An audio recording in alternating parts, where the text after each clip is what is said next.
The late afternoon sun casts long shadows across the Piazza dei Miracoli, the Field of Miracles, as it has for nearly 9 centuries.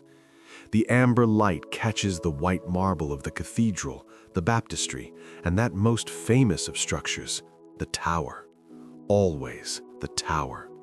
It stands there, impossibly tilted, defying everything we think we know about gravity, about architecture, about the way buildings should behave.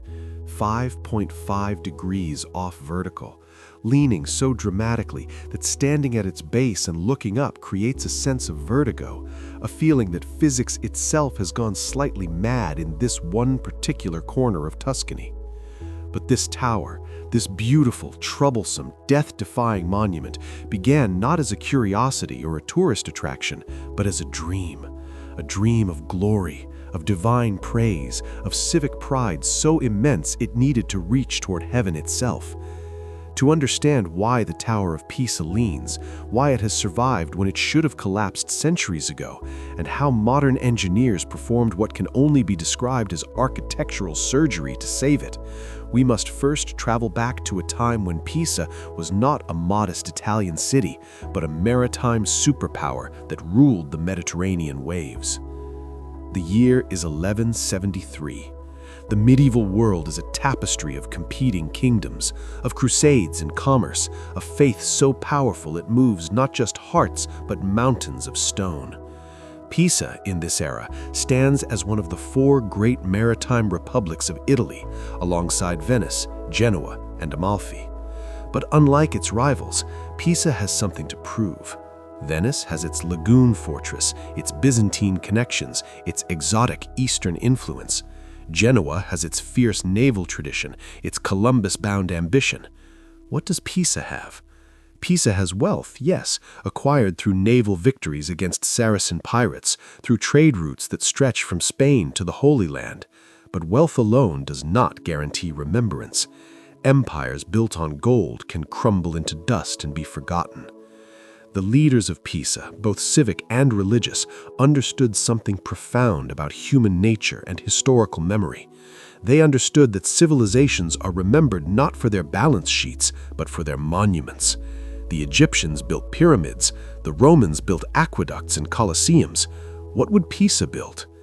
The answer came in the form of an ambitious plan, a complex of religious buildings so magnificent, so awe-inspiring, that it would declare to the world, to God himself, that Pisa had arrived, that Pisa mattered, that Pisa would be remembered long after its ships had rotted and its merchants had turned to dust. The Piazza dei Miracoli was to be that declaration, carved in marble and ambition. A cathedral had already been begun decades earlier, a massive Romanesque structure that spoke of power and devotion in equal measure.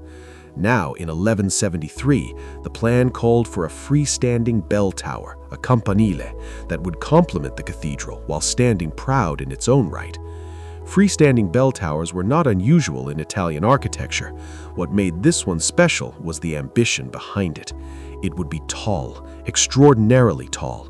It would be beautiful, decorated with columns and arches that would make even the Romans jealous.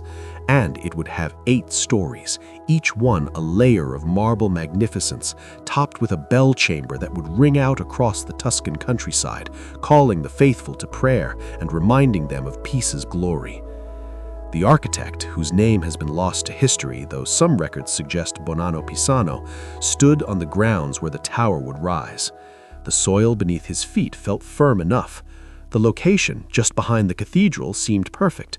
The square was already a work in progress, with the cathedral dominating the space and the baptistry planned nearby.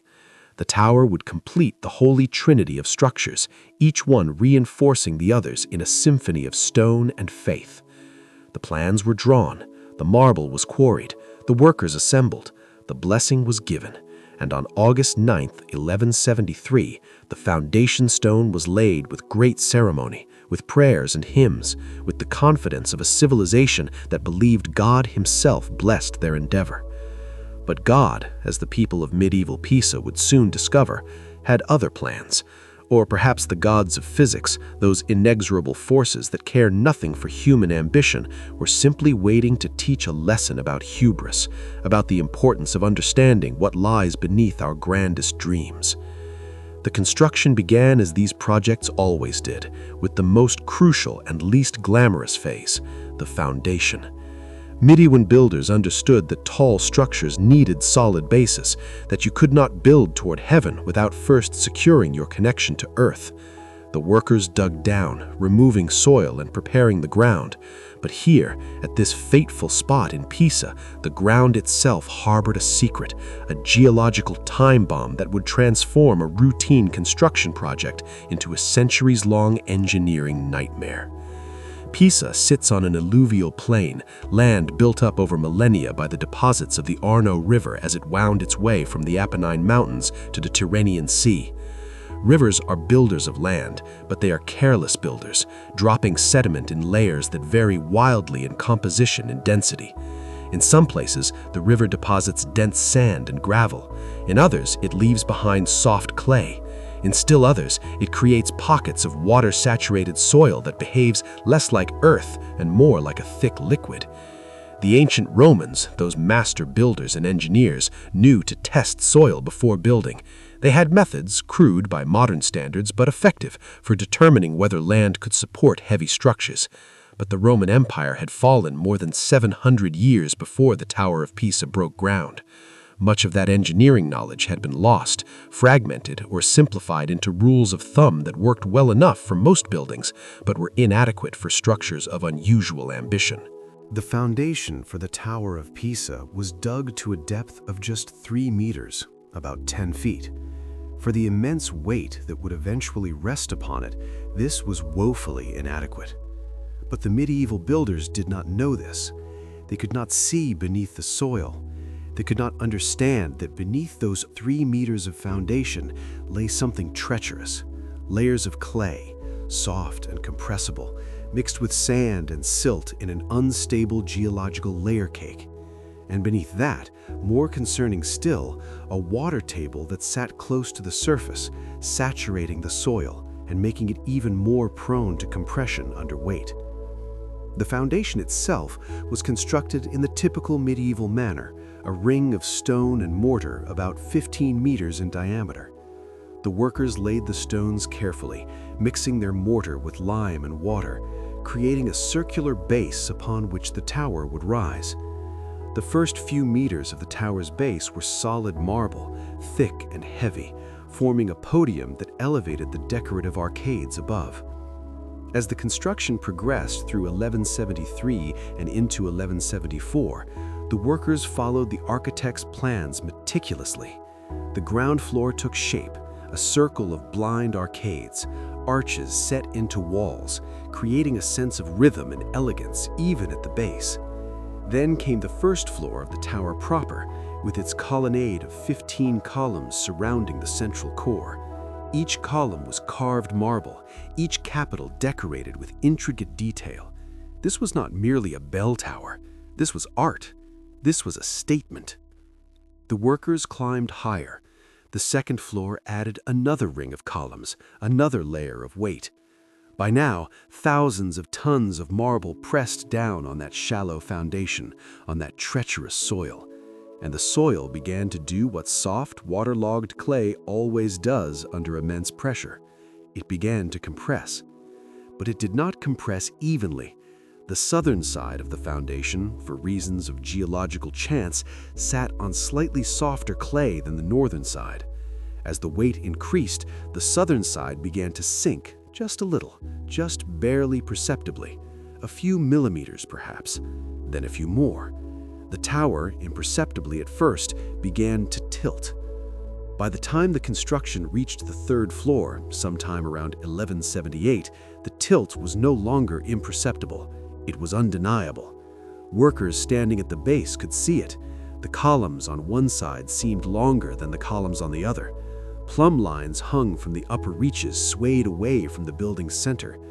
The whispers began among the construction crews. Something was wrong.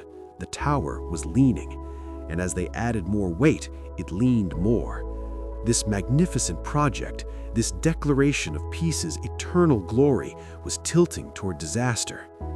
Imagine the moment when the architect or master builder first realized the full scope of the problem, the sick feeling in the stomach, the racing thoughts searching for solutions, the political implications of admitting that this enormously expensive, highly visible project was fundamentally flawed. Medieval construction moved at a pace we can barely comprehend in our modern age. A project like this would take generations to complete. Careers were built on it, reputations staked on it, fortunes invested in it. To admit failure was not merely an engineering admission, it was a personal, political, and potentially economic catastrophe.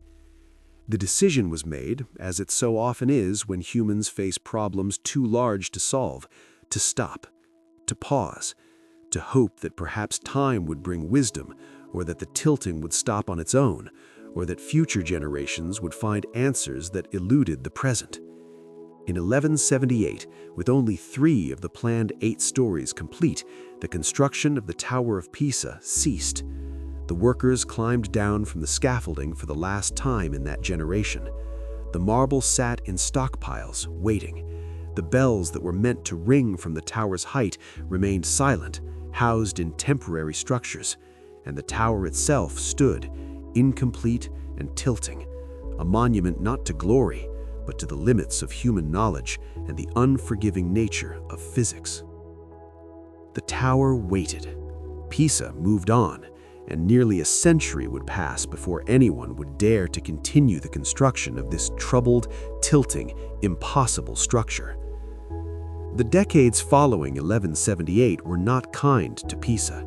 The city that dreamed such grand dreams found itself entangled in the brutal politics of medieval Italy, a landscape of shifting alliances and bitter rivalries, where fortunes could change with a single battle or a betrayal. The tower, incomplete and leaning, stood as a mute witness to Pisa's struggles, a reminder of interrupted ambitions, of projects begun in confidence and abandoned in uncertainty. In 1215, the war between Pisa and Genoa erupted in earnest. 2 maritime republics, both hungry for dominance of Mediterranean trade routes, clashed in a series of naval battles that drained treasuries and filled graveyards. The construction of cathedral towers and civic monuments became impossible luxuries when every gold florin was needed for ships and soldiers. The Tower of Pisa, that incomplete dream, became less a priority and more an embarrassment, a frozen moment in optimism in a city now consumed by survival. The political landscape of Italy in the 13th century was further complicated by the endless struggle between Guelphs and Ghibellines, those factions that split cities, families, and even churches in their competition for power. The Guelphs supported the Pope's temporal authority, the Ghibellines backed the Holy Roman Emperor. Pisa aligned itself with the Ghibellines, a choice that would bring both brief triumphs and lasting troubles. In 1222, Pisa managed to sack the Guelph stronghold of Lucca, a moment of military glory that briefly restored civic pride. But such victories were fleeting in an age where allegiances shifted like sand, and today's triumph became tomorrow's reason for revenge. Through all these political storms, the tower stood. Rain fell on its incomplete 3rd floor, wind whistled through its empty core, birds nested in its arches. The marble, exposed to the elements without the protection of the planned upper floors and roof, began to weather and stain. Nature, patient and persistent, began the slow work of claiming the structure, of eroding what human hands had built. And yet, the tower did not fall. Despite its tilt, despite its incomplete state, despite the weight already pressing on that inadequate foundation, it stood. The southern side continued to sink, millimeter by imperceptible millimeter, increasing the lean degree by tiny degree. But it stood. There is something almost alive about buildings, especially buildings under stress. They creak and settle, they shift and adjust. The Tower of Pisa, during its century of abandonment, was finding its own equilibrium.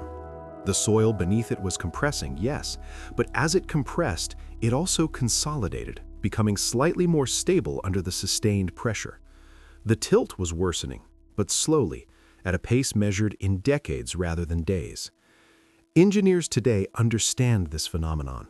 Buildings on poor soil go through a period of settlement where they find their balance with the earth beneath them. Sometimes that settlement is uniform and harmless. Sometimes it is uneven and catastrophic. The Tower of Pisa was engaged in a century-long negotiation with the ground, each side adjusting to the other in a delicate dance that could end in stability or collapse. The people of Pisa walked past the tower daily. Children played in its shadow. Vendors sold their wares near its base.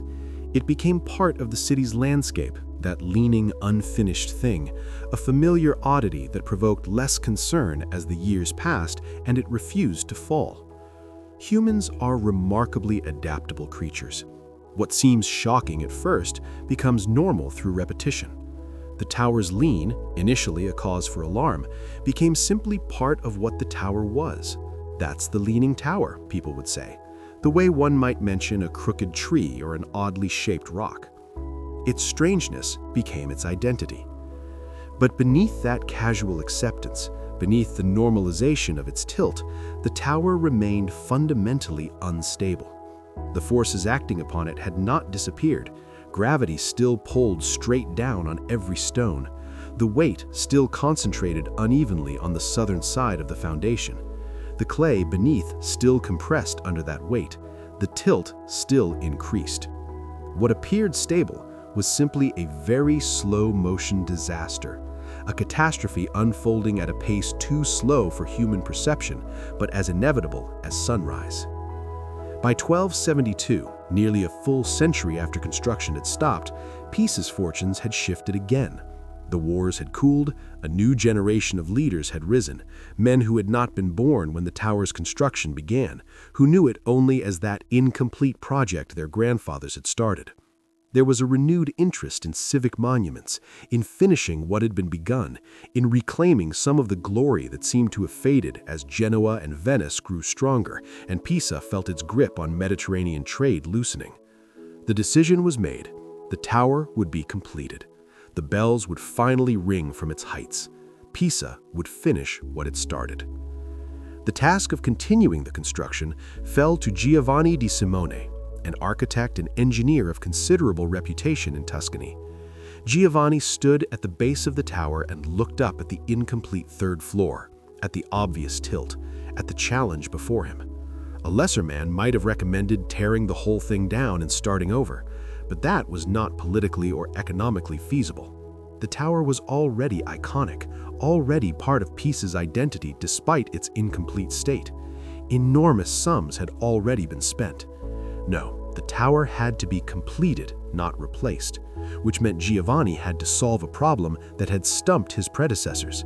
How do you finish a building that is actively falling over? Giovanni believed he had the answer.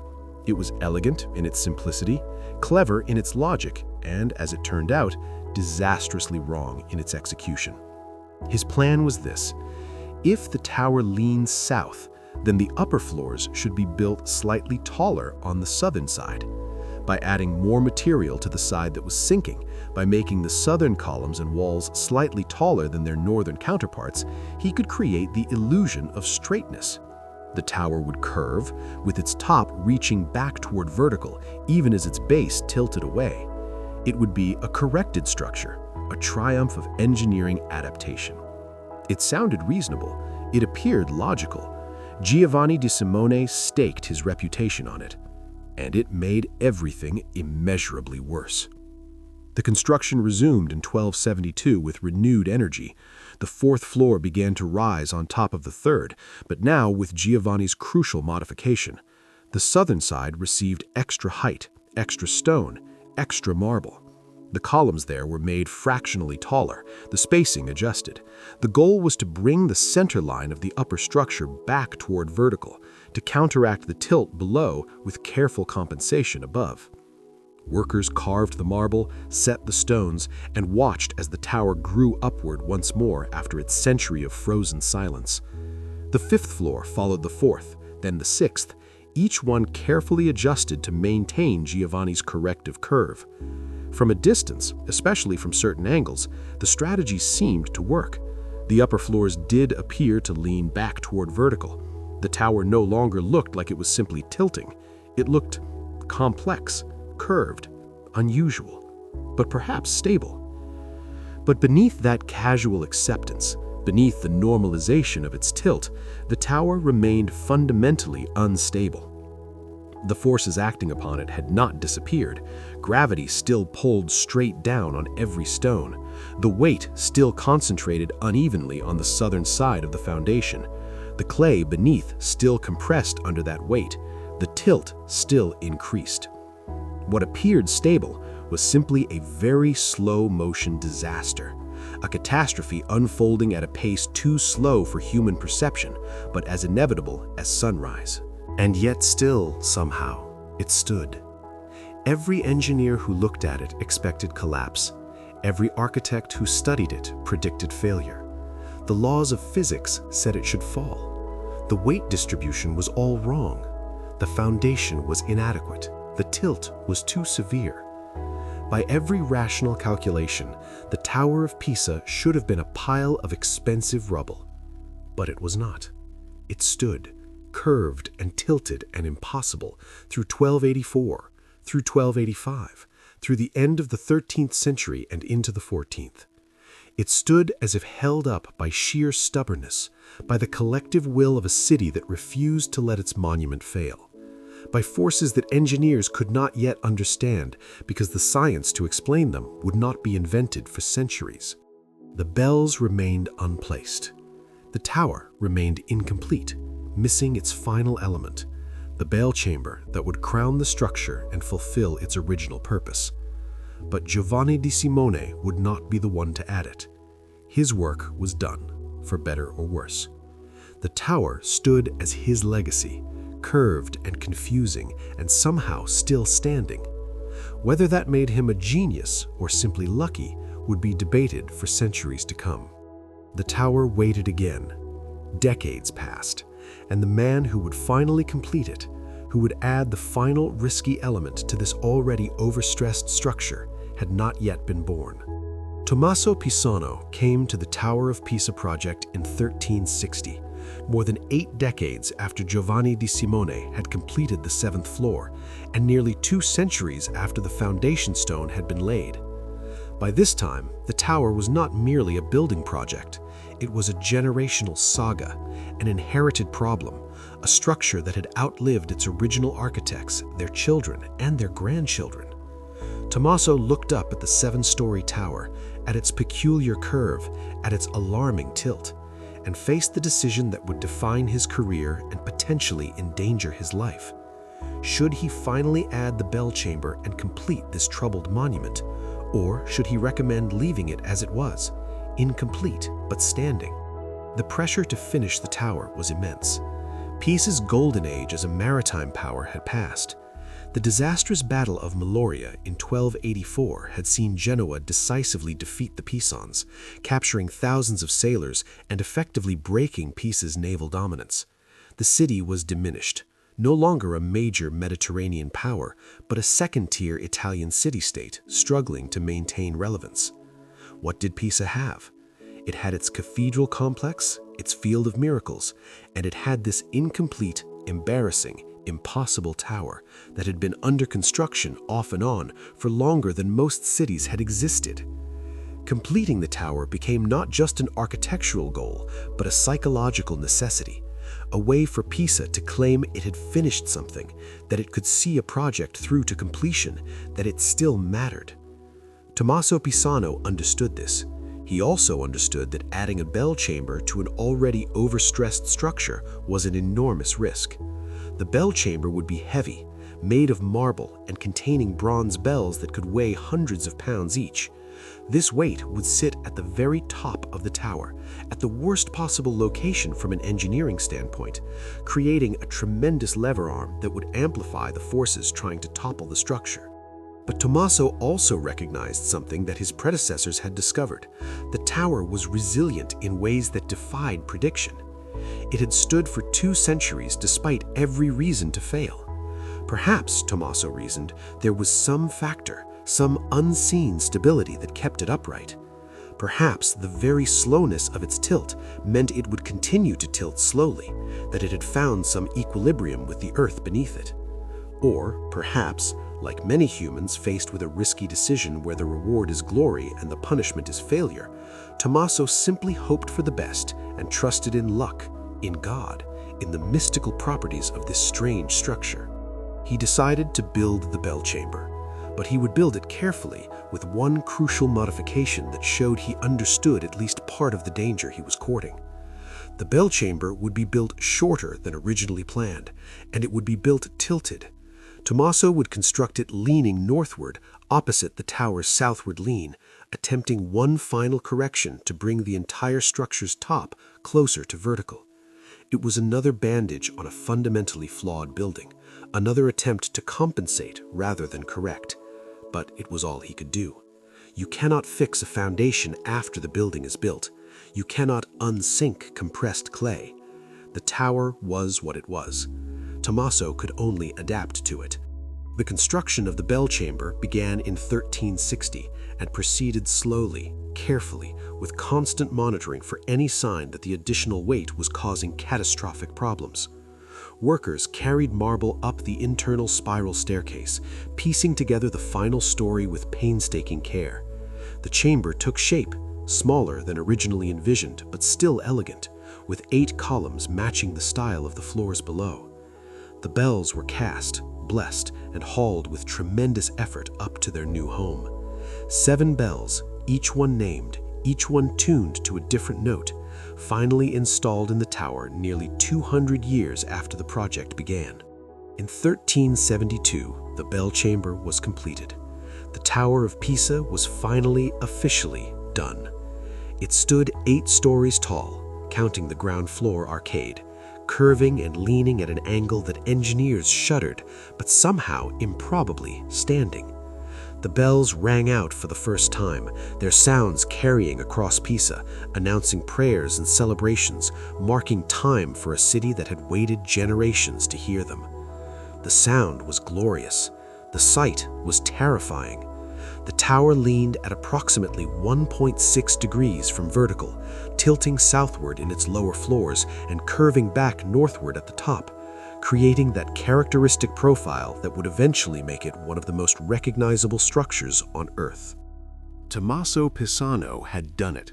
Against all odds, against all reasonable engineering judgment, he had completed the tower. Whether this made him brave or foolish, visionary or reckless, would depend entirely on what happened next. If the tower stood, he was a hero. If it collapsed, he was a villain who had added the weight that finally broke the structure's precarious balance. The tower, as it had for 2 centuries, held the answer to that question secret, revealing its stability or instability only through the slow passage of time.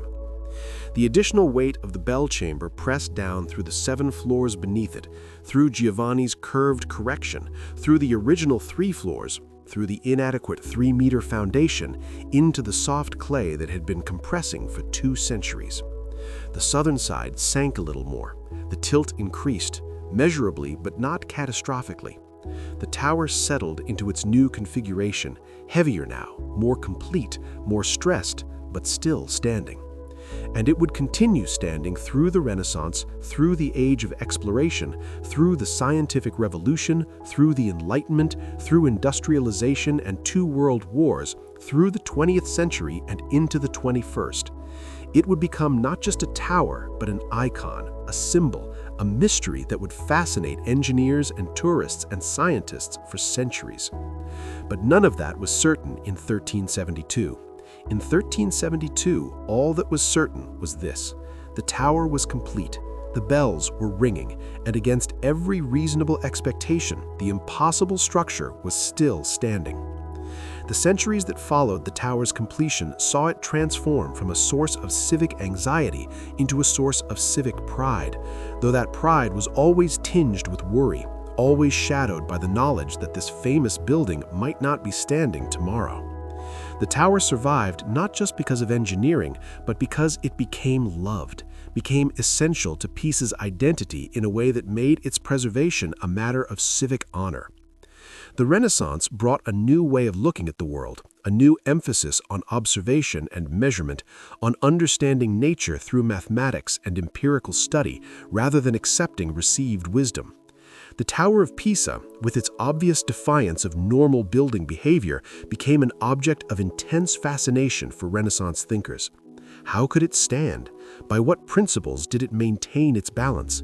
What forces were at work that allowed this obviously unstable structure to survive century after century? Giorgio Vasari, the great Renaissance art historian and architect, visited the tower in the 16th century and wrote about it with a mixture of admiration and bewilderment. He praised its beauty, the elegance of its colonnade, the skill of its carvers, but he also noted its alarming tilt and expressed amazement that it had not collapsed. Vasari's writings helped spread the tower's fame beyond Tuscany, making it a curiosity that educated travelers felt compelled to visit. The Grand Tour, that educational journey undertaken by wealthy Europeans, increasingly included Pisa and its impossible tower as a must-see destination. The tower's most famous Renaissance connection, however, is also its most disputed. Galileo Galilei, born in Pisa in 1564, is said to have used the tower for his famous experiments on falling bodies, dropping objects of different weights from its heights to demonstrate that they fell at the same rate, contradicting Aristotelian physics, which held that heavier objects fell faster. The image of young Galileo climbing the tower's 294 steps, carrying carefully weighed spheres and dropping them before assembled scholars has become iconic in the history of science. The problem is that this probably never happened, at least not in the dramatic public way described in later accounts. Galileo never mentioned such an experiment in his own writings. The story appears to have been embellished or invented by Galileo's student and first biographer, Vincenzo Viviani, who had a tendency to mythologize his teacher's life. Yet even if the specific story is apocryphal, the connection between Galileo and the tower represents something real about how the Renaissance approached this medieval structure. It was no longer just a bell tower. It was a natural experiment, a test case in physics, a problem waiting for the mathematical tools to solve it. Why did it lean? Could its tilt be calculated? Could its future be predicted? These questions animated correspondence between Renaissance scholars and began the long tradition of using the tower as a case study in structural engineering. By the 17th century, the tower's tilt had increased noticeably from its 14th century state. Careful measurements showed it leaning at about 2 degrees from vertical. The rate of increase was slow, imperceptible from year to year, but undeniable over decades. The tilt was worsening. The question was not whether the tower would eventually fall, but when, and whether anything could be done to prevent it. The 18th century brought the Enlightenment with its confidence that human reason could solve any problem, that the natural world operated according to discoverable laws, and that proper study and measurement would reveal those laws. The Tower of Pisa, with its obvious defiance of normal building behavior, became an object of intense fascination for Enlightenment thinkers. How could it stand? By what principles did it maintain its balance? What forces were at work that allowed this obviously unstable structure to survive century after century? In 1738, mathematician Giovanni Poleni was commissioned to study the tower and determine whether it was in danger of collapse. Poleni conducted careful surveys, measuring not just the tilt, but the actual shape of the tower. Discovering what earlier observers had suspected, the tower was not straight but curved, with different sections tilting in different directions. This was the legacy of Giovanni de Simone's corrective construction, but Poleni was the first to document it precisely. He also attempted to calculate the tower's center of mass and determine whether it fell within the base footprint, which would be necessary for stability. His calculations suggested the tower was close to its tipping point, but not yet past it. The structure was safe, Poleni concluded, but barely. The problem with Poleni's analysis, sophisticated as it was for its time, was that it could not account for the soil beneath the tower.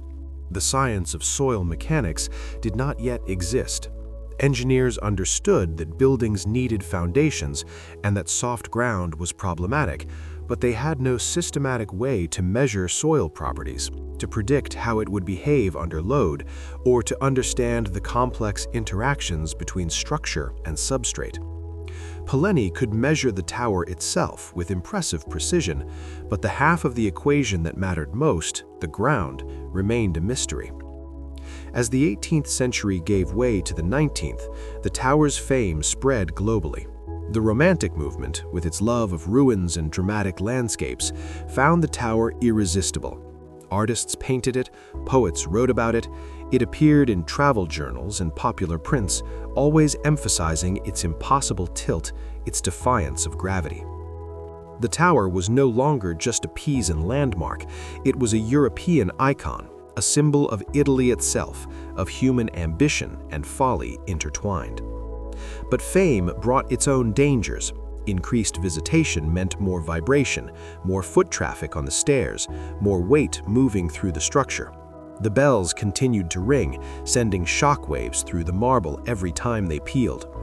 Storms battered the tower, wind pushing against its considerable surface area, trying to leverage it over like a sail. Earthquakes, though rare in Tuscany, still occurred, shaking the structure and potentially disturbing the delicate balance between building and ground. Through all of this, the tower stood, but it stood increasingly precariously, tilting a little more each decade, settling a little deeper into the soft clay. By the time Italy unified in the 1860s, the Tower of Pisa had become a national treasure, a symbol of Italian cultural heritage that transcended local Pisan ownership. The new Italian government recognized both the tower's importance and its danger.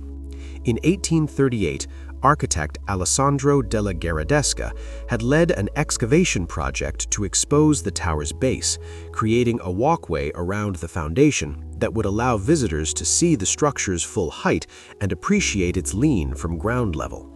This excavation, well-intentioned as it was, removed soil that had been providing lateral support to the foundation.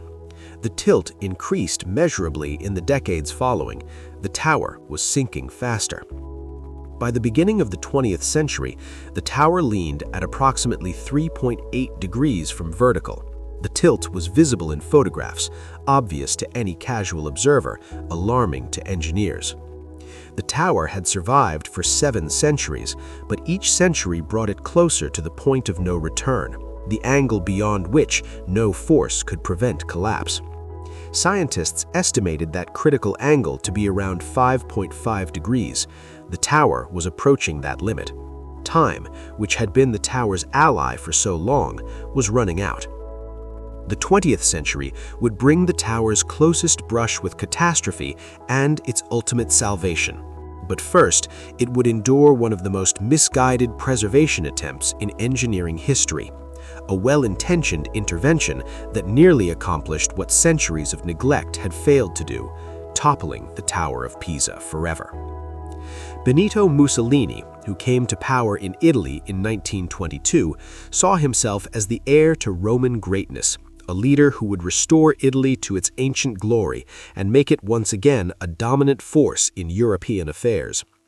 Part of this vision involved Italy's monuments, which Mussolini believed should stand proud and strong, symbols of Italian permanence and power. The Leaning Tower of Pisa, magnificent as it was, embarrassed Mussolini. It was crooked, imperfect, a symbol not of strength but of structural failure. In Mussolini's vision of fascist Italy, monuments should not lean, they should stand vertical and proud. The tower needed to be fixed, and Mussolini had the authority and the resources to make it happen.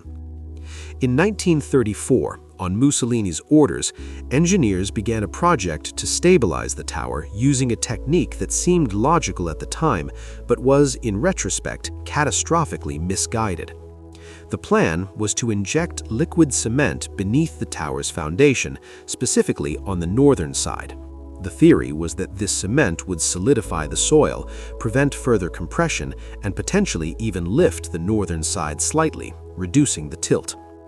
It was an early attempt at what would later be called ground improvement, using injected materials to strengthen weak soil. The concept was sound, the execution was disastrous. The workers drilled holes around the tower's northern perimeter and began pumping liquid cement into the ground. The cement was supposed to permeate the soil, filling voids and creating a stronger substrate. But soil, especially the clay and sand mixture beneath the tower, does not absorb liquids uniformly. The cement followed paths of least resistance, creating irregular pockets of hardened material rather than a uniform strengthened layer. Worse, the weight of the cement added load to the ground without adding proportional strength.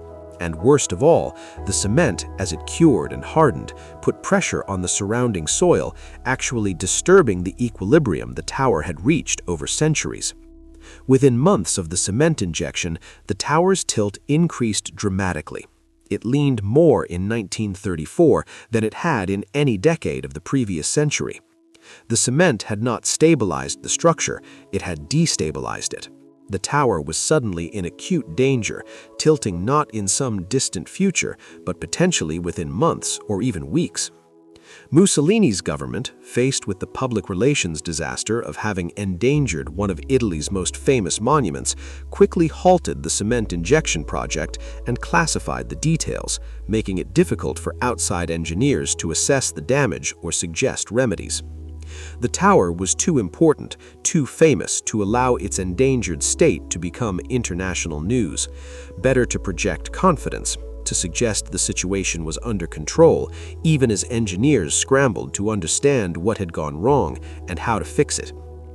The cement remained in the ground, an irregular mass of hardened material, putting asymmetric pressure on the tower's foundation. The tilt continued to increase through the late 1930s, though it eventually slowed as the tower found a new equilibrium, a new balance point incorporating the cement's presence. By the time Italy unified in the 1860s, the Tower of Pisa had become a national treasure, a symbol of Italian cultural heritage that transcended local Pisan ownership. The new Italian government recognized both the tower's importance and its danger. In 1838, architect Alessandro della Gherardesca had led an excavation project to expose the tower's base, creating a walkway around the foundation that would allow visitors to see the structure's full height and appreciate its lean from ground level. This excavation, well-intentioned as it was, removed soil that had been providing lateral support to the foundation. The tilt increased measurably in the decades following. The tower was sinking faster. By the beginning of the 20th century, the tower leaned at approximately 3.8 degrees from vertical. The tilt was visible in photographs, obvious to any casual observer, alarming to engineers. The tower had survived for 7 centuries, but each century brought it closer to the point of no return, the angle beyond which no force could prevent collapse. Scientists estimated that critical angle to be around 5.5 degrees. The tower was approaching that limit. Time, which had been the tower's ally for so long, was running out. The 20th century would bring the tower's closest brush with catastrophe and its ultimate salvation. But first, it would endure one of the most misguided preservation attempts in engineering history. A well-intentioned intervention that nearly accomplished what centuries of neglect had failed to do, toppling the Tower of Pisa forever.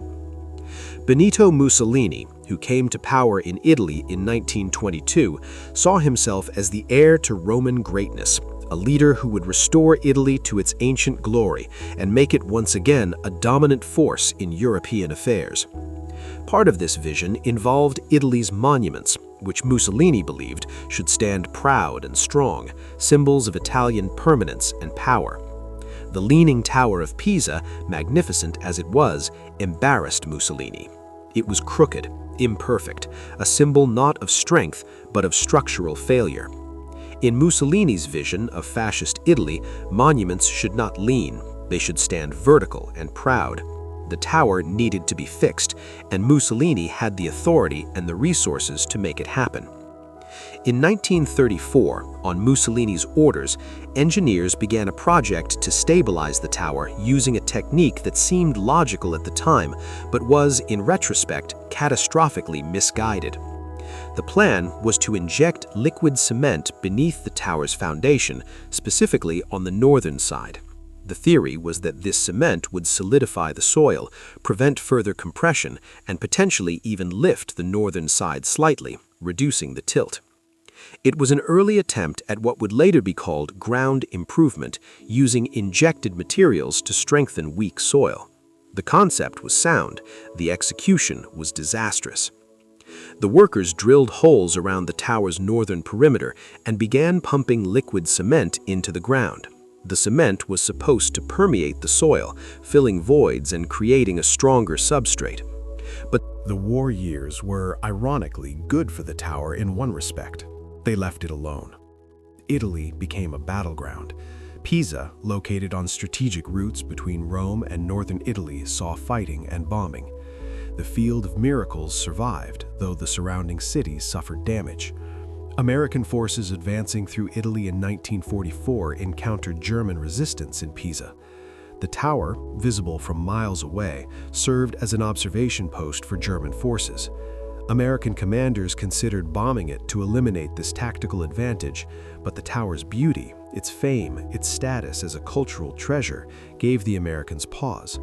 They held their fire, allowing German observers to escape rather than destroy the tower. It was one of the few times in the war that cultural value trumped military necessity.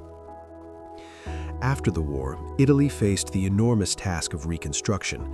Entire cities needed rebuilding. Infrastructure had been devastated. The economy was shattered. The Tower of Pisa, still standing but leaning more severely than ever, was not a priority. It survived the 1940s and 1950s through benign neglect, continuing its slow tilt, its marble weathering, its foundations compressing millimeter by millimeter into the Tuscan soil. But the 1960s brought a new awareness of the tower's danger, driven by advances in engineering that made its precarious state clearer than ever before. Computers allowed sophisticated structural analysis. New instruments could measure tilt and deformation with unprecedented precision, and the emerging field of geotechnical engineering, the study of how structures interact with soil and rock, provided tools to understand what was happening beneath the tower in ways that earlier engineers could never achieve. In 1964, the Italian government commissioned a comprehensive study of the tower, bringing together engineers, architects, and geologists to assess its stability and recommend actions. The team used theodolites and inclinometers to measure the tilt with precision, 3.97 degrees from vertical, with the top of the tower displaced 3.9 meters from where it would be if the structure were perfectly vertical. They drilled core samples from the ground beneath and around the tower, finally mapping the soil composition in detail. What they found confirmed the worst fears. The soil was even softer, more variable, more prone to compression than earlier engineers had guessed. The water table sat high, keeping the clay saturated and weak, and the tower's foundation, that 3-meter deep ring laid in 1173, was grotesquely inadequate for the structure it supported. Computer models of the tower's structure and load distribution showed something alarming. The tower was close to what engineers call the point of instability, the angle beyond which the structure's center of mass falls outside its base footprint and collapse becomes inevitable. The model suggested that at approximately 5.44 degrees of tilt, the tower would pass this point. It currently leaned at 3.97 degrees, and the tilt was still increasing at a rate of about 1 arcsecond per year. An arcsecond is a tiny angle, 1/3600th of a degree, seemingly negligible. But the tower was a massive structure, and tiny angles at the base translated to significant displacement at the top. At the current rate, the tower would reach the critical angle in perhaps 2 or 3 centuries. But rates of tilt could accelerate, especially if additional weight were added, or if the soil were disturbed, or if an earthquake occurred. The tower might stand for centuries more, or it might fall tomorrow. There was no way to know for certain. The 1964 report concluded with a recommendation that was both obvious and terrifying. Something had to be done. The tower could not simply be left to lean indefinitely. At some point, intervention was necessary. But what intervention? Every previous attempt to fix the tower had made it worse. The cement injection had accelerated the tilt. The 1838 excavation had removed stabilizing soil. Even the original construction, with its well-intentioned corrections, had added weight that worsened the problem. The history of human interaction with the tower was a history of unintended consequences, of solutions that became problems, of interventions that required more interventions. The Italian government, faced with this assessment, did what governments often do when confronted with problems too complex and risky to solve immediately. They commissioned more studies, formed more committees, and waited for technology or wisdom or both to improve. The tower remained open to tourists who climbed its stairs by the thousands, paying admission fees that funded ongoing monitoring but not intervention. The tilt increased, slowly but measurably. Engineers watched their instruments, tracked the numbers, and warned that time was running out. Then, in 1989, an event occurred that transformed the tower's situation from a slow-motion crisis into an urgent emergency. It happened not in Pisa, but in another Italian city, not to the famous tower, but to an obscure one. But it sent shockwaves through the engineering community and made it clear that the unthinkable could happen, that centuries-old towers could suddenly collapse, and that the Tower of Pisa might be next. The morning of March 17, 1989 began ordinarily in Pavia, a city about 200 kilometers north of Pisa. The Civic Tower, a medieval structure at the heart of the old city, had stood for 500 years. It had survived wars, earthquakes, and the slow weathering of centuries. It was not famous like the Tower of Pisa, not an international icon, but it was beloved locally, a landmark that defined the city's skyline and its identity. It was also, though few realized it, slowly deteriorating, its ancient mortar weakening, its foundations settling, its stability eroding in ways too subtle to notice until it was too late. At 8:59 a.m., without warning, the Civic Tower of Pavia collapsed. One moment it was there, solid and permanent. The next, it was falling. 58 meters of medieval stone and brick coming down in a thundering cascade of debris. The tower fell directly onto the buildings adjacent to its base, crushing them instantly. 4 people died in the collapse, buried under tons of rubble. Dozens more were injured. The heart of Pavia's historic center was transformed in seconds from a charming medieval piazza into a disaster zone.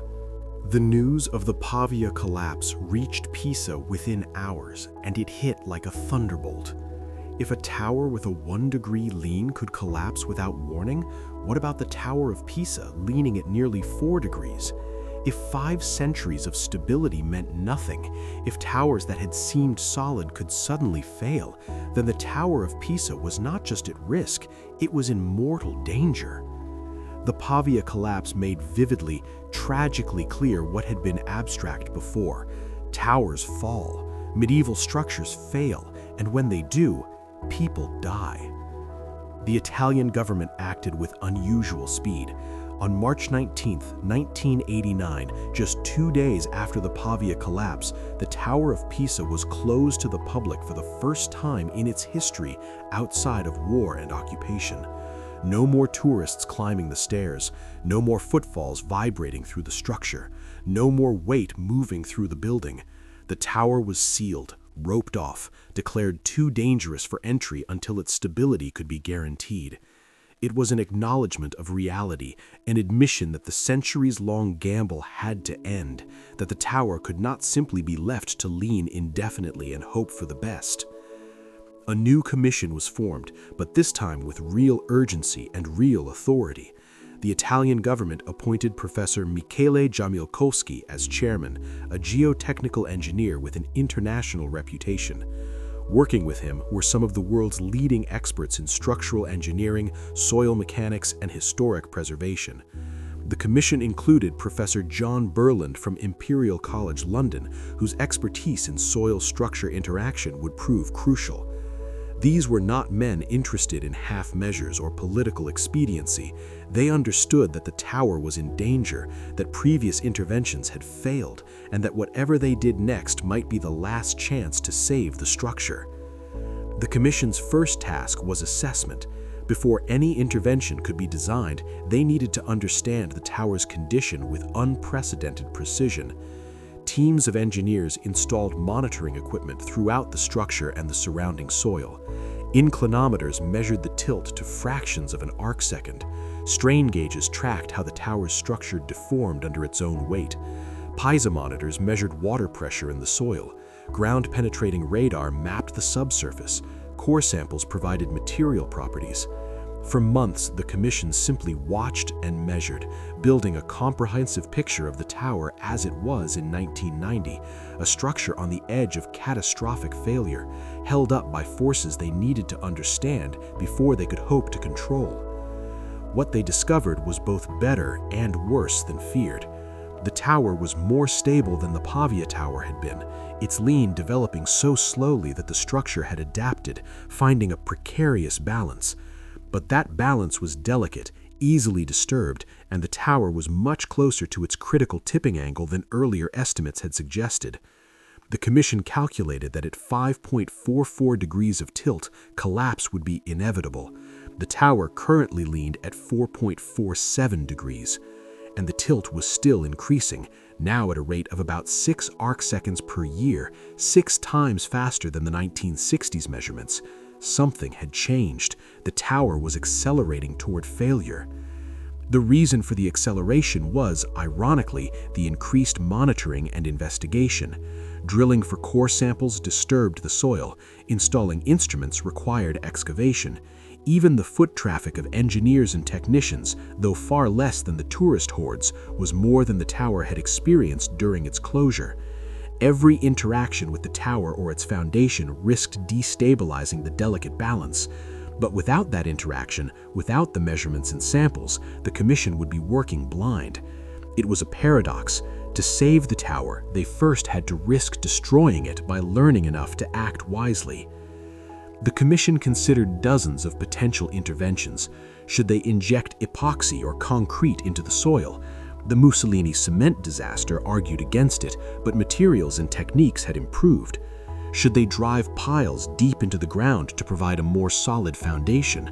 Possible, but the vibration from pile driving might shake the tower apart. Should they add external bracing, steel cables or frameworks to hold the tower in place? That might prevent collapse, but would destroy the aesthetic and historical integrity of the structure. Should they reduce the tower's weight by removing the bell chamber? That might help, but it would leave the tower incomplete again, reverting to its pre-1372 state. Every option had drawbacks. Every solution created new problems. In 1992, the Commission took its first major action, one born of desperation and necessity. They wrapped steel cables around the tower's base and attached those cables to heavy counterweights on the northern side. The idea was to provide a stabilizing force, a pull northward to counter the tower's southward lean. It was an external brace, visible and inelegant, but it was also reversible and immediate. If the tower's tilt accelerated dangerously, if collapse became imminent, the cables might buy crucial time. The cables worked in the sense that they provided measurable stabilizing force and did not cause additional tilt, but they were also clearly a temporary measure, an admission that the Commission did not know how to save the tower permanently. And they were ugly, marring the tower's appearance with industrial steel against medieval marble. Tourists, allowed to view the tower from the outside, though not to climb it, were disappointed by the cables. Critics argued the tower should be saved without visible intervention, that any solution that destroyed its beauty was not really saving it at all. In 1993, the Commission took another emergency measure. They drilled holes into the soil on the southern side, beneath and near the foundation, and inserted flexible plastic tubes. Then they pumped liquid nitrogen through those tubes, freezing the soil solid. Frozen soil is much stronger than unfrozen soil, resistant to compression, essentially turning soft clay into rock, at least temporarily. The hope was that freezing the southern soil would stop the tilt, literally freezing the tower in place while more permanent solutions were developed. The freezing worked briefly, the tilt stabilized, but liquid nitrogen is expensive and maintaining frozen soil requires constant energy input. As soon as the freezing stopped, the soil would thaw and resume compressing. It was not a solution, but a pause button, a way to buy time. And it came with risks. Freezing and thawing cycles can actually weaken soil structure over the long term. Ice crystals forming in clay can crack it, making it more prone to compression later. The frozen soil also created new stresses on the foundation, pushing unevenly as it expanded. After several months, the commission stopped the freezing operation, worried they were causing more harm than good. By 1995, 6 years after the tower's closure, the commission was under enormous political pressure to show progress. The tower remained closed, costing Pisa millions in lost tourism revenue. No permanent solution had been implemented. Temporary measures had stabilized the tilt, but not reversed it. The commission needed to act, but every analysis suggested that acting wrongly would be worse than not acting at all. They were caught in a paralysis of knowledge, knowing so much about the tower's condition that they understood all too well how easily their intervention could trigger catastrophe. It was John Burland, the British geotechnical engineer, who proposed the idea that would ultimately save the tower, and it was an idea so counterintuitive, so seemingly backwards, that initially many commission members dismissed it as absurd. Burland suggested that instead of adding material to strengthen the soil, or adding external forces to stabilize the tower, or removing weight from the structure, they should remove soil. Specifically, they should remove soil from beneath the northern side of the foundation. Remove soil from beneath the foundation of a leaning tower. It sounded madness. The news of the Pavia collapse reached Pisa within hours, and it hit like a thunderbolt. If a tower with a 1-degree lean could collapse without warning, what about the Tower of Pisa, leaning at nearly 4 degrees? If 5 centuries of stability meant nothing, if towers that had seemed solid could suddenly fail, then the Tower of Pisa was not just at risk, it was in mortal danger. The Pavia collapse made vividly, tragically clear what had been abstract before. Towers fall, medieval structures fail, and when they do, people die. The Italian government acted with unusual speed. On March 19, 1989, just 2 days after the Pavia collapse, the Tower of Pisa was closed to the public for the first time in its history outside of war and occupation. No more tourists climbing the stairs, no more footfalls vibrating through the structure, no more weight moving through the building. The tower was sealed, roped off, declared too dangerous for entry until its stability could be guaranteed. It was an acknowledgement of reality, an admission that the centuries-long gamble had to end, that the tower could not simply be left to lean indefinitely and hope for the best. A new commission was formed, but this time with real urgency and real authority. The Italian government appointed Professor Michele Jamilkowski as chairman, a geotechnical engineer with an international reputation.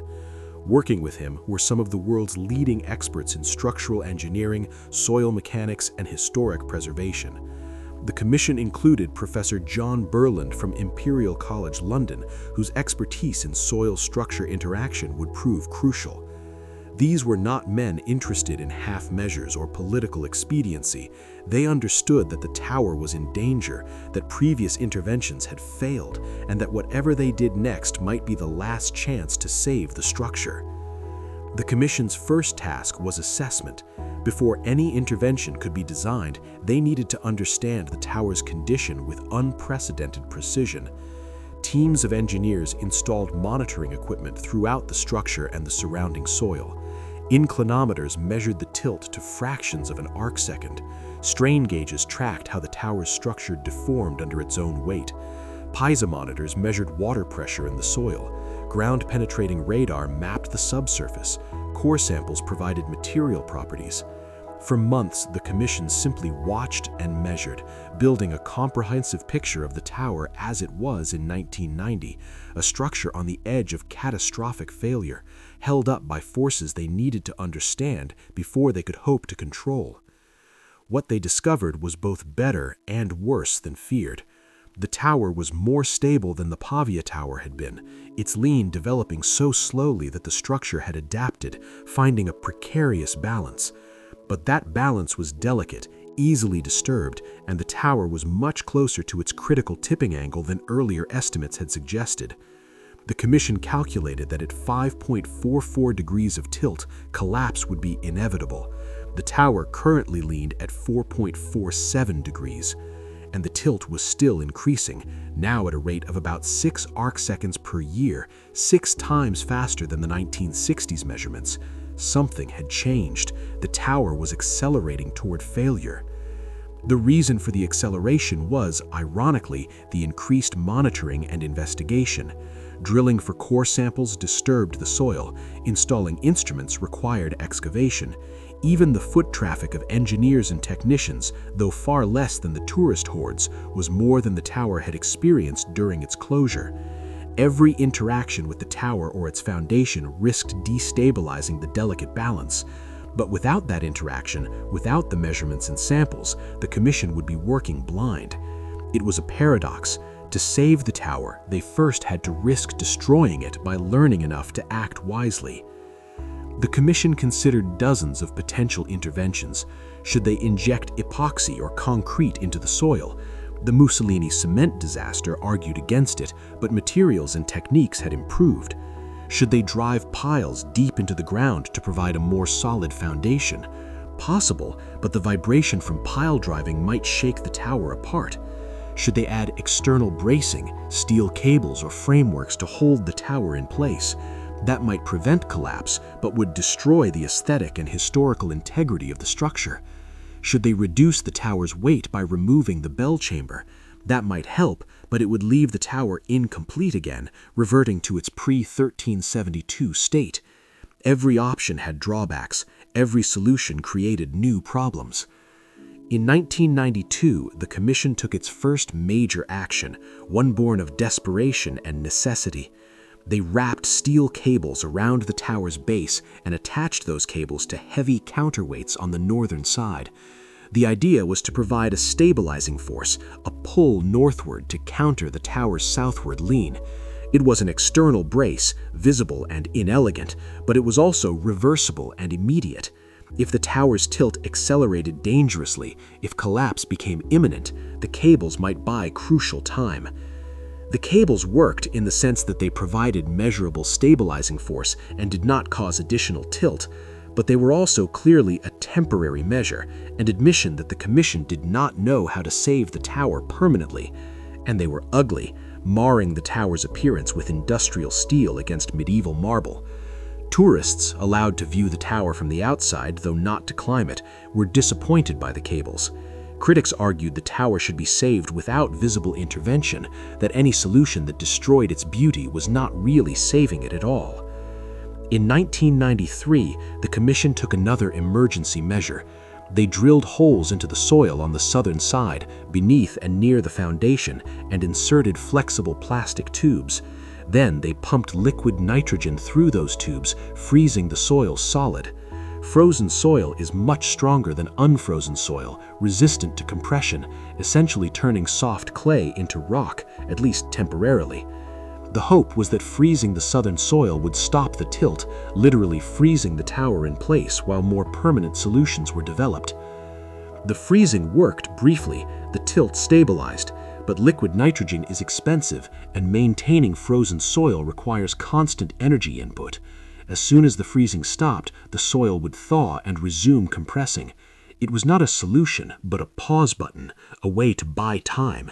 And it came with risks. Freezing and thawing cycles can actually weaken soil structure over the long term. Ice crystals forming in clay can crack it, making it more prone to compression later. The frozen soil also created new stresses on the foundation, pushing unevenly as it expanded. After several months, the commission stopped the freezing operation, worried they were causing more harm than good. By 1995, 6 years after the tower's closure, the commission was under enormous political pressure to show progress. The tower remained closed, costing Pisa millions in lost tourism revenue. No permanent solution had been implemented. Temporary measures had stabilized the tilt, but not reversed it. The commission needed to act, but every analysis suggested that acting wrongly would be worse than not acting at all. They were caught in a paralysis of knowledge, knowing so much about the tower's condition that they understood all too well how easily their intervention could trigger catastrophe. It was John Burland, the British geotechnical engineer, who proposed the idea that would ultimately save the tower, and it was an idea so counterintuitive, so seemingly backwards, that initially many commission members dismissed it as absurd. Burland suggested that instead of adding material to strengthen the soil, or adding external forces to stabilize the tower, or removing weight from the structure, they should remove soil. Specifically, they should remove soil from beneath the northern side of the foundation. Remove soil from beneath the foundation of a leaning tower. It sounded madness. But Burland's logic was impeccable. The tower was leaning south because the southern side was sinking into soft clay. Every attempt to strengthen that clay, to stop it from sinking, had failed or created new problems. But what if, instead of trying to stop the south from sinking, they let the north sink to match it? If they could carefully, controllably remove soil from beneath the northern foundation, the northern side would slowly descend. As it descended, the tower would tilt northward, reducing its overall southward lean. It was indirect, subtle, counterintuitive, but it worked with the tower's tendency to sink rather than fighting it. It used the problem as the solution. The commission debated Burland's proposal for months. Engineers ran computer simulations, testing whether controlled soil extraction could work without destabilizing the entire structure. The risk was enormous. Removing soil from beneath a foundation is normally a recipe for disaster. Do it wrong, remove too much or remove it too quickly, and you trigger sudden settlement, potentially collapsing the building. But do it right, with exquisite care and constant monitoring, and you could achieve a gentle, controlled reduction in tilt.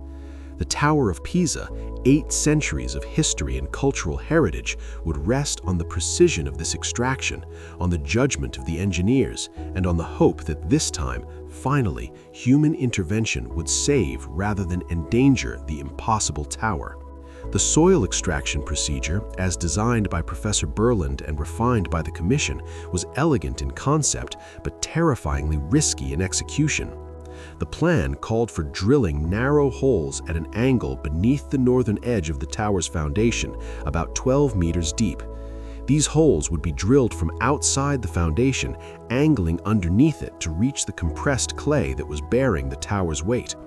Then, slowly, carefully, soil would be extracted through these holes. Not much, not quickly, just enough over weeks and months to allow the northern foundation to settle millimeter by millimeter into the space left by the removed soil. The technique was called soil extraction, or sometimes under-excavation, and while the principle was simple, the execution required unprecedented precision. Extract too little soil and nothing would happen. The tower would continue tilting southward and the intervention would have failed. Extract too much or too quickly and the northern foundation could suddenly drop, potentially cracking the tower's structure or triggering a catastrophic failure. The extraction had to be calibrated perfectly, responding to real-time measurements of how the tower was responding to each increment of soil removal. The Commission installed hundreds of sensors throughout the tower and surrounding ground. Inclinometers measured tilt changes as small as 1 arcsecond. Laser distance meters tracked the position of reference points on the tower's exterior. Strain gauges inside the structure monitored stress on critical load-bearing elements. Seismometers detected any vibration or sudden movement. Every sensor fed data to a central monitoring station where engineers watched in real time, ready to halt the extraction immediately if anything unexpected occurred. This was surgery on a building, and the patient's vital signs were displayed on screens like a hospital operating room. The drilling began in February 1999. The drill rig was positioned on the northern side of the tower, carefully placed to avoid disturbing the foundation itself. The drill operator worked slowly, advancing the bit centimeter by centimeter, angled downward and toward the center of the tower's footprint. The drilling itself was risky. Vibration from the drill could disturb the soil, potentially accelerating the tilt. But modern drilling techniques, using mud lubrication and smooth rotation rather than percussion, minimized vibration. Still, everyone on site held their breath as the first hole advanced, watching the monitoring instruments for any sign that the drilling was causing problems. The inclinometer stayed steady. The tower tolerated the drilling. The first hole reached its target depth without incident. The soil extraction began in June 1999. A specialized auger, a narrow drill bit designed to pull soil up through the borehole, was inserted into the first hole. The operator started the auger's rotation and began slowly withdrawing soil. The extracted material was clay, gray and wet, proof that the auger had reached the compressed layer beneath the foundation. The soil was removed in small increments, perhaps a liter at a time. Then the auger was withdrawn and the monitoring instruments were checked. Had the tower moved? Had the tilt changed? The answer, after the first few extractions, was no. The tower remained stable. They were removing soil from beneath a leaning medieval tower, and nothing was happening. This was both good and bad. Good because it meant they were not triggering collapse. Bad because the goal was to make the tower move northward, and it was not moving. The commission debated whether to accelerate the extraction to remove more soil at a time, but the decision was made to continue the slow, cautious approach. Patience was crucial. The tower had taken centuries to reach its current tilt. Reversing even a small part of that tilt would take time. After 3 weeks of extraction, removing about 40 cubic meters of soil total, the monitoring instruments finally detected movement. The tower's northern tilt had increased by 1 arcsecond. 1 arcsecond, a change so small that it would be imperceptible to anyone looking at the tower, but to the engineers it was momentous. The technique was working. The tower was responding. By removing soil from beneath the northern foundation, they were causing that foundation to settle, and as it settled, the tower tilted northward, exactly as Berland had predicted. The impossible was becoming possible. Encouraged but still cautious, the team continued the extraction through the summer of 1999.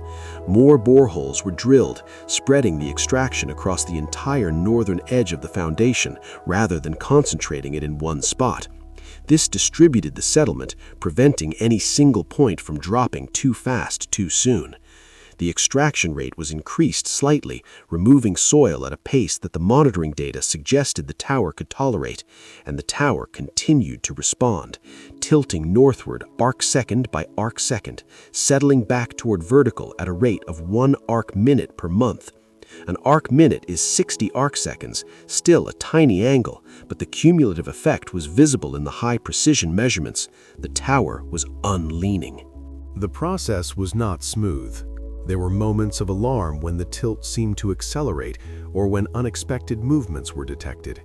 Several times, the extraction was halted while engineers analyzed the data and discussed whether to continue.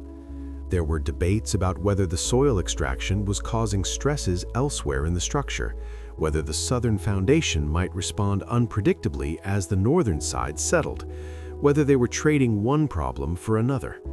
Each concern had to be investigated, analyzed, and either resolved or accepted as an unavoidable risk before extraction could resume. By December 1999, after 6 months of continuous extraction, the tower had moved northward by approximately 10 arc-minutes, about 1/6 of a degree.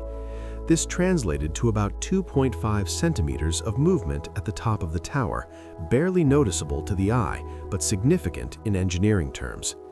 The tower's lean had been reduced from 4.47 degrees to 4.44 degrees. It was working. The technique was proven. But they were far from done. The Commission's goal was to reduce the tilt by at least 45 centimeters at the top, which would correspond to about half a degree of lean. This would take the tower back to approximately its 1838 configuration, before the excavation that had removed supporting soil. It would not make the tower vertical, but it would move it significantly away from the critical failure angle and buy centuries of additional stability. The extraction continued into 2000 and 2001, becoming almost routine, though the engineers never allowed themselves to become complacent. Every extraction session was preceded by checks of all monitoring equipment. Every increment of soil removal was followed by analysis of the tower's response. The team developed a feel for how the tower behaved, learning to distinguish normal settling from concerning movement, understanding the relationship between soil removed and tilt change. It was, in its way, a conversation between the engineers and the structure, with each extraction an action and the tower's tilt change a response, a dialogue conducted in millimeters and arcseconds that would determine whether an 800-year-old monument would survive into its 9th century. By late 2001, the extraction had removed approximately 70 cubic meters of soil from beneath the northern foundation, and the tower had settled nearly 45 centimeters at its top, reducing the lean from 4.47 degrees to 3.97 degrees. The goal had been achieved. The tower leaned as it had in the mid-19th century, before modern interventions had worsened its tilt. More importantly, the rate of lean had stabilized. The tower was no longer accelerating toward failure. It had found a new equilibrium, still leaning dramatically, but no longer in immediate danger of catastrophic collapse. The Commission decided to halt the soil extraction. They could have continued, reducing the tilt even further, perhaps bringing the tower to less than 3 degrees of lean. But every intervention carries risk, and the goal was not to make the tower vertical, but to make it safe. The tower's lean was now similar to what it had been in the late 18th century, an angle it had maintained stably for decades. The engineers were confident that at this tilt, with the foundation in its new settled configuration, the tower could stand for centuries more without additional intervention. The success of the soil extraction was remarkable not just for what it achieved, but for what it avoided. Previous interventions had caused damage, accelerated tilt, or required additional interventions to correct their problems. The soil extraction, as risky as it had worked essentially as planned. There were no catastrophic moments, no unexpected collapses, no disasters averted at the last second, just patient, careful, millimeter by millimeter correction, guided by constant monitoring and engineering judgment refined over decades. It was a triumph of geotechnical engineering, of patience over haste, of working with a structure's nature rather than fighting it. But the extraction was only part of the solution. The tower's foundation remained inadequate, the soil beneath it remained soft, the structure remained fundamentally unstable, just less unstable than before. The Commission implemented additional measures to ensure long-term stability, measures less dramatic than the soil extraction, but equally important for the tower's survival. The steel cables that had been wrapped around the base in 1992 were removed, no longer necessary now that the tilt had been reduced. But new monitoring equipment remained in place, a permanent installation that would track the tower's behavior indefinitely. Lasers measured the tilt continuously. Inclinometers recorded even tiny movements. Temperature and humidity sensors tracked environmental conditions that might affect the structure. All this data fed into computers that analyzed trends, looking for any sign that the tilt was resuming or that new problems were developing. The Commission also implemented water management around the tower. One factor that had contributed to the soft clay's instability was water. The water table sat high, keeping the clay saturated and weak. While lowering the water table was not feasible, it could be managed, kept from fluctuating dramatically with seasons or rainfall.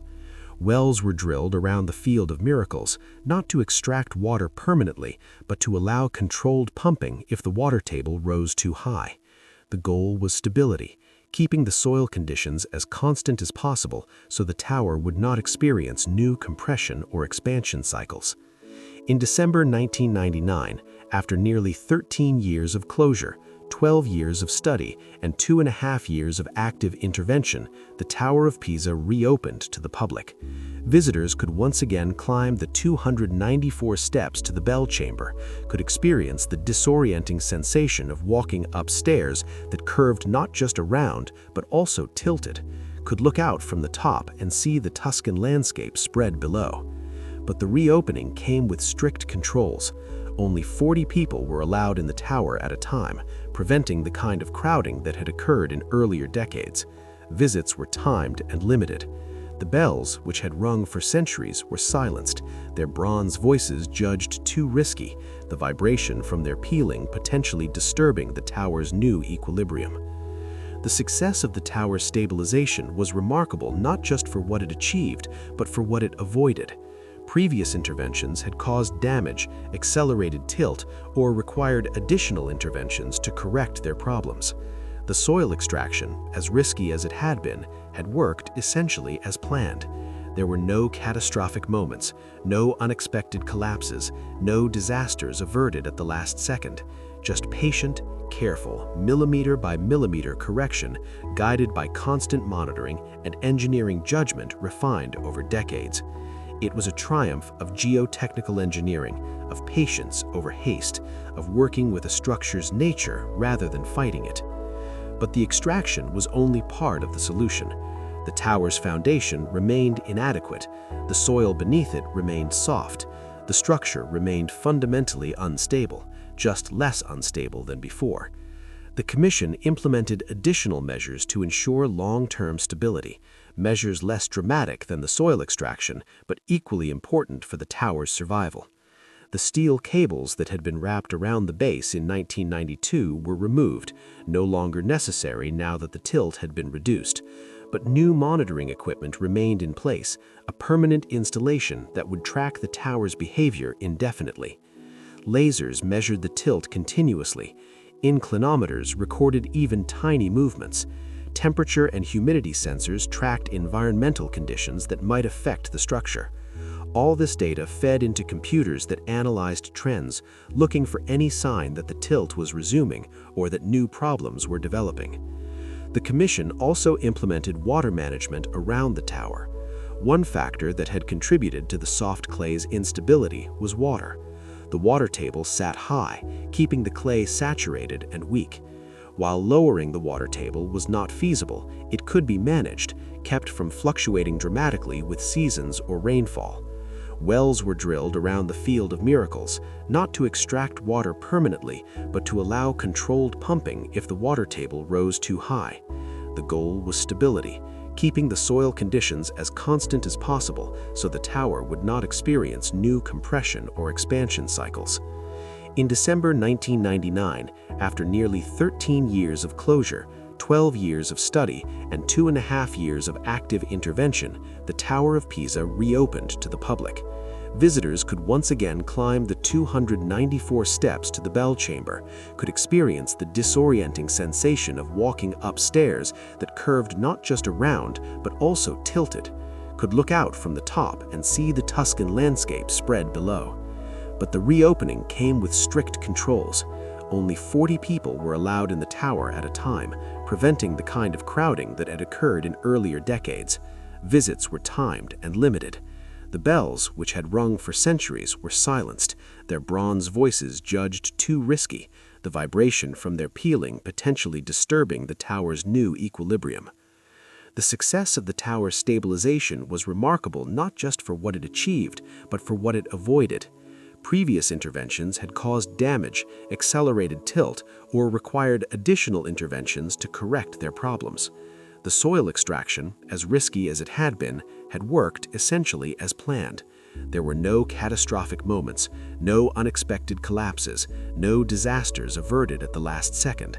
Just patient, careful, millimeter-by-millimeter correction, guided by constant monitoring and engineering judgment refined over decades.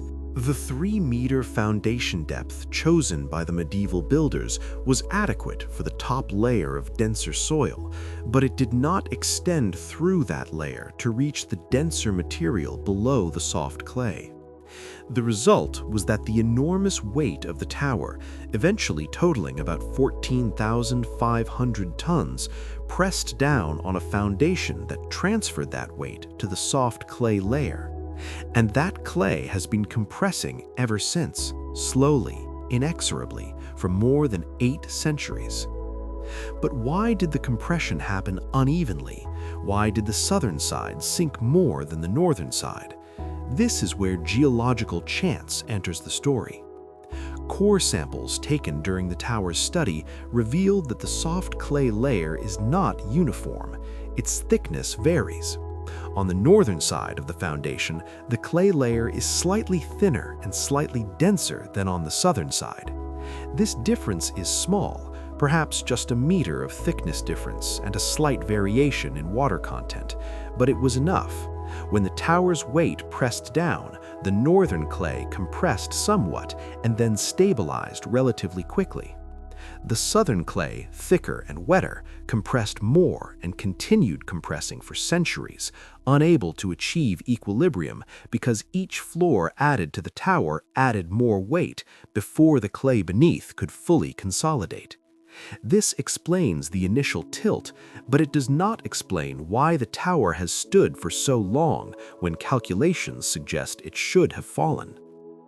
A structure tilts when its center of mass moves outside its base footprint. For the Tower of Pisa, with its circular base about 15 meters in diameter, the center of mass needs to stay within that circle for stability. As the tower tilts, the center of mass shifts. At a certain angle, that center of mass will move beyond the edge of the base and collapse becomes inevitable, like a person leaning so far they cannot help but fall. The tower's center of mass is not at its geometric center. Stone buildings are not uniformly dense. The tower's walls are thickest at the base and thinner higher up. The marble cladding is denser than the rubble and mortar fill between the inner and outer walls. The bells in the bell chamber add concentrated weight at the top. Calculating the exact center of mass requires detailed knowledge of the tower's construction, the distribution of material throughout its height.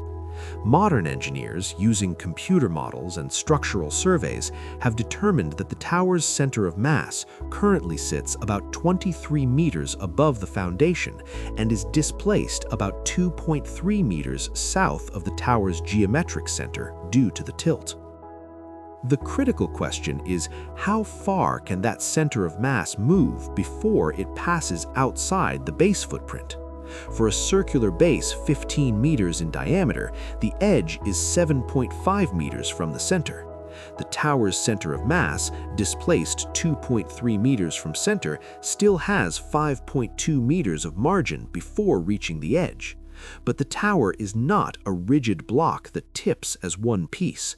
It is a flexible structure that deforms under stress. As it tilts, the southern side compresses slightly, the northern side stretches. The curve that Giovanni di Simone built in becomes more pronounced. This deformation actually helps stability by moving the center of mass back toward the center, counteracting the tilt somewhat. Additionally, the tower benefits from a phenomenon called leaning instability damping, or more colloquially, the more it leans, the slower it leans. As the tower tilts, more of its weight concentrates on the southern edge of the foundation. This concentration of pressure causes more compression of the southern clay, yes, but it also hardens that clay. Compressed clay becomes denser, stronger, more resistant to further compression. The tower is in effect creating a denser base beneath itself as it leans, a base that becomes progressively more resistant to further tilting. This is not enough to stop the tilt entirely, but it slows the rate, creating the characteristic very slow, centuries-long lean rather than a rapid topple.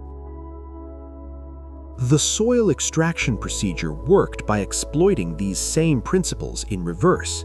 By removing soil from beneath the northern foundation, engineers created a void into which the northern edge could settle. As it settled, weight shifted from the southern to the northern edge, reducing the load concentration on the southern clay. This allowed the southern clay to stop compressing, or even to expand very slightly as pressure was relieved. Meanwhile, the northern clay, now bearing more weight, compressed into the space left by the extracted soil. The net result was a northward tilt, a reduction in the overall lean achieved by carefully managing the settlement process that had been occurring naturally but unevenly for centuries. The mathematics of this process are complex, involving finite element analysis, soil plasticity theory, and time-dependent consolidation models that require supercomputers to solve. But the principle is elegant. Work with the tower's natural behavior rather than against it. Let it sink, but control where and how it sinks. Use the problem as the solution. It is an approach that has become influential in geotechnical engineering, applied to other structures and other soil problems, always credited back to the team that saved the Tower of Pisa. The monitoring data collected since the soil extraction confirms that the technique achieved its goals. The tower's tilt has remained stable at approximately 3.97 degrees since 2001. The rate of lean, which was 6 arcseconds per year before intervention, has dropped to less than 1 arcsecond per year, so slow that it is within the margin of measurement error. The tower moves with temperature changes, thermal expansion causing it to lean slightly more in summer and return in winter, but these are reversible elastic deformations, not progressive structural failure. All the indicators suggest that the tower has found a new equilibrium, that it is as stable as it was in the 19th century before modern interventions made it worse. Engineers estimate that at the current rate of lean, if the rate remains constant, the tower would reach its critical failure angle in approximately 200 years. But rates of geological processes rarely remain constant over such timescales, and the monitoring systems will detect any acceleration long before it becomes dangerous. More likely, the tower will stand for centuries as it is, tilting so slowly that no human lifespan will see significant change, a permanent fixture of the Tuscan landscape and the global imagination. The story of the Tower of Pisa and its near disaster, its salvation, and its ongoing survival offers profound lessons for engineering, for historic preservation, and for how we think about human intervention in structures and systems we don't fully understand. These lessons have been hard-won, purchased with centuries of mistakes and near catastrophes, but they are worth examining because they apply far beyond one medieval tower in Italy. The first, and perhaps most important lesson, is about humility. Every intervention in the tower's history that failed did so because the interveners were overconfident, certain they understood the problem and had the solution. The medieval builders who laid a 3-meter foundation believed it was adequate. Giovanni de Simone believed his curved correction would fix the tilt. Mussolini's engineers believed cement injection would strengthen the soil. Each was working with the best knowledge and techniques available at their time, and each made the problem worse because they did not know what they did not know. The success of the soil extraction came from a different philosophical approach. Professor Berland and his team began not with solutions, but with questions. They spent years just measuring, observing, trying to understand the tower's behavior before attempting to change it. When they finally did intervene, they did so incrementally, cautiously, constantly checking whether their predictions matched reality. They were prepared to stop, to abandon the extraction if the tower's response diverged from their models. This attitude of humility, of recognizing the limits of knowledge and the possibility of being wrong, is rare in engineering, where confidence is often valued over caution. But it is essential when working with complex systems, whether those systems are medieval towers or modern infrastructure or natural environments. The second lesson concerns the problem of unintended consequences. Every intervention in a complex system creates ripples, effects beyond the intended change. The excavation of 1838 meant to showcase the tower's base, removed supporting soil. The cement injection of 1934, meant to stabilize the foundation, added disruptive forces. Even monitoring and investigation, necessary for understanding, can disturb what they seek to measure. The tower's accelerated tilt in the 1990s was partly caused by the very studies meant to save it. This does not mean we should not act, but it means we must act with awareness that our actions will have effects beyond what we intend or predict. Careful monitoring for those unintended effects and willingness to adapt when they appear becomes crucial. The third lesson is about working with systems rather than against them. Most failed interventions tried to fight the tower's tilt directly, to stop the sinking through brute force addition of material or external supports. The successful intervention worked with the sinking, channeling it in a controlled direction rather than trying to prevent it entirely.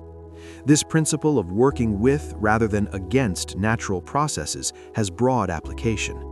In flood control, we have learned that fighting rivers with ever higher levees often fails, while giving rivers room to flood in controlled areas succeeds.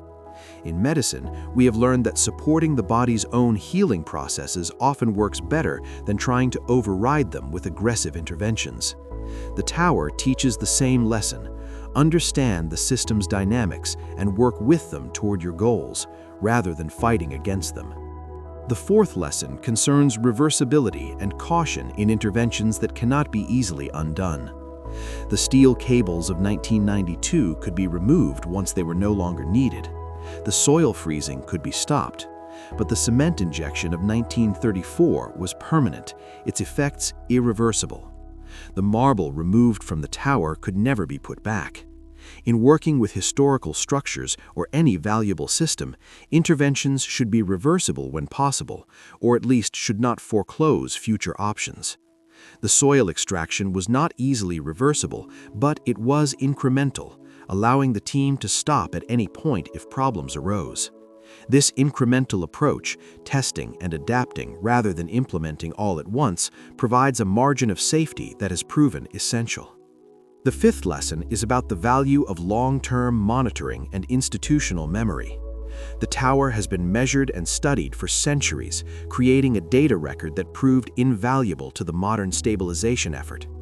Engineers could compare current measurements to records from the Renaissance, could track trends over centuries, could distinguish normal behavior from warning signs of instability. Modern structures lack this long-term monitoring, lack institutional memory of their construction and behavior. When problems arise, engineers must work blind, guessing about history and conditions. The tower's salvation was built on centuries of observation. Modern structures should be designed with similar long-term monitoring in mind, understanding that the building's life should be measured in centuries and that knowledge will need to pass between generations. The sixth lesson concerns the economics and politics of preservation. The tower was closed for 13 years, costing Pisa enormous tourism revenue because political leaders and engineers agreed that saving the tower was worth the cost. This is not always an easy or obvious decision. Preservation is expensive. The tower's stabilization cost approximately 30 million euros, a sum that could have built schools, hospitals, or infrastructure. The decision to spend that money on saving a medieval tower required valuing history, culture, and heritage over immediate practical needs. It required believing that some things are worth preserving even at significant cost, that not everything should be judged solely on short-term economic return. This is a choice, not a given, and it is a choice that societies must make consciously about what they value and why. The seventh lesson is about international cooperation in preservation. The tower's stabilization brought together experts from multiple countries, each contributing specialized knowledge.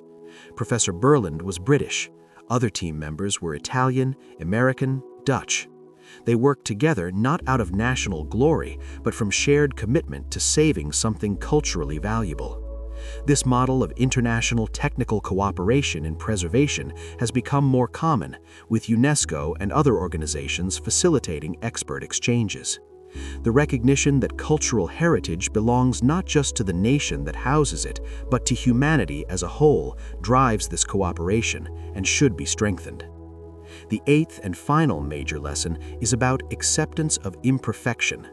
The tower was not made vertical. It was not restored to some imagined perfect state. It remains leaning, visibly and dramatically, but it is stable, safe, and will stand for centuries in its imperfect form.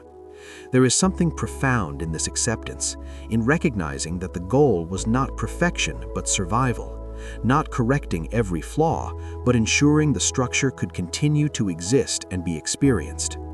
In an age that often demands perfection, that seeks to optimize and maximize, the tower stands as a monument to the beauty and value of the imperfect, the flawed, the impossible thing that nonetheless persists. These lessons extend beyond the Tower of Pisa. They apply to how we manage aging infrastructure, how we approach climate change, how we preserve other historical sites, how we think about complex systems of all kinds. The tower is a teacher, and its curriculum is written in marble and mathematics, in centuries of mistakes and one successful intervention, in the ongoing dialogue between human ambition and physical reality. The Tower of Pisa today stands as perhaps the world's most famous example of a building that survives despite and because of its imperfections. More than 1,000 years after Pisa began dreaming of glory, 8.5 centuries after the first stones were laid, and more than 20 years after the soil extraction that saved it from collapse, the tower continues to lean over the field of miracles, tilting at its characteristic angle, drawing millions of visitors each year who come to marvel at the impossible structure that refuses to fall. The tower's cultural impact extends far beyond architecture and engineering. It has become a universal symbol, appearing in countless photographs where tourists playfully pretend to hold it up, push it over, or straighten it. These photos, often mocked for their predictability, are actually a testament to the tower's power to inspire playfulness, to make people interact with architecture rather than merely observe it. The tower invites participation, invites imagining what it would be like to be strong enough to move a building, to save a monument, to overcome physics itself. In this way, the tower is not just a structure but an experience, an invitation to wonder and play that has brought joy to millions. In popular culture, the tower serves as shorthand for Italy itself, appearing in films, advertisements, and media whenever an Italian setting needs to be established instantly. The tower is to Italy what the Eiffel Tower is to France, or Big Ben to Britain, an instantly recognizable symbol that transcends its local context to represent an entire nation and culture. This symbolic weight brings both benefits and burdens. The tower draws tourists and attention to Pisa, supporting the local economy. But it also reduces a rich, complex history to a single image, overshadowing other aspects of Pisan and Italian heritage. The tower has also become a symbol in physics and engineering education, a real-world example of statics, soil mechanics, structural stability, and the challenges of historical preservation. Engineering students around the world study the tower, analyze its tilt, calculate its forces, and debate what should have been done differently. The tower is a case study that never grows old because it contains so many lessons, so many decision points where things could have gone differently, so many examples of both success and failure. In this educational role, the tower multiplies its impact, influencing not just the millions who visit, but the thousands of engineers who study it and carry its lessons into their own work. For Pisa itself, the tower is both blessing and burden. Tourism driven by the tower brings enormous economic benefit, supporting hotels, restaurants, tour guides, and countless other businesses. The city has approximately 90,000 residents, but receives several million tourists annually, almost all of whom come primarily to see the tower. This economic dependence on a single monument is precarious. If the tower ever to collapse, or if some disaster made it inaccessible, Pisa's economy would suffer catastrophically. The ongoing monitoring of the tower continues every day, generating data that engineers analyze for any sign of change. The monitoring system installed during the 1990s intervention remains active, having been upgraded several times as technology improved. Modern sensors are more accurate, more reliable, and more informative than their 1990s predecessors. The data they generate flows continuously to computers that analyze trends and alert engineers if anything unusual occurs. In a sense, the tower is now a cyborg, a hybrid of medieval construction and modern technology, its 8th-century-old marble body kept alive by electronic sensors and computer analysis. The monitoring data shows that the tower continues to behave as predicted. The tilt remains stable at about 3.97 degrees. Seasonal variations occur, with the tower leaning slightly more in summer heat and returning in winter cold. But these variations are elastic, thermal expansion and contraction rather than structural change. Small movements occur during earthquakes, but the tower returns to its equilibrium afterward. The soil beneath continues to consolidate very slowly, but at a rate so gradual that centuries will pass before significant change accumulates. All the signs suggest stability, suggest that the intervention succeeded not just temporarily, but for the long term. Yet there is no room for complacency. The tower remains fundamentally an unstable structure held in metastable equilibrium. Any significant change in conditions could disturb that equilibrium. A major earthquake could shake the tower beyond its ability to return to stability. A change in groundwater levels could weaken the soil. Even climate change, altering rainfall patterns and seasonal temperature ranges, could potentially affect the tower's behavior in ways not yet fully understood. The monitoring continues, because vigilance continues to be necessary. The tower has been saved, but it must be continuously re-saved, watched and protected, understood and managed for as long as humans want it to stand. There are ongoing debates about how the tower should be managed going forward. Should the bells ever ring again? They have been silent since the 1990s, their vibration judged too risky. But bells are meant to ring. A bell tower with silent bells is, in some sense, incomplete, unable to fulfill its original purpose. Some argue that carefully controlled ringing, perhaps once per year or on special occasions, would be acceptable and would restore some of the tower's lost functionality. Others argue that any risk, however small, is unacceptable when it comes to an irreplaceable monument. The debate continues. Should tourist access be further limited? Currently, about 40 people can be in the tower at once, with visits strictly timed and managed. This creates long lines and requires advance booking, frustrating some visitors. But it also protects the tower from the kind of crowding that occurred in earlier decades, when hundreds of people at a time would climb the stairs, their weight and vibration potentially contributing to the tilt. Some propose virtual reality experiences that would allow more people to visit the tower without physically entering it, reducing wear and risk while expanding access. Others argue that there is no substitute for actually being in the space, feeling the tilt in your body as you climb the curved stairs, looking out from the bell chamber at the real Tuscan landscape.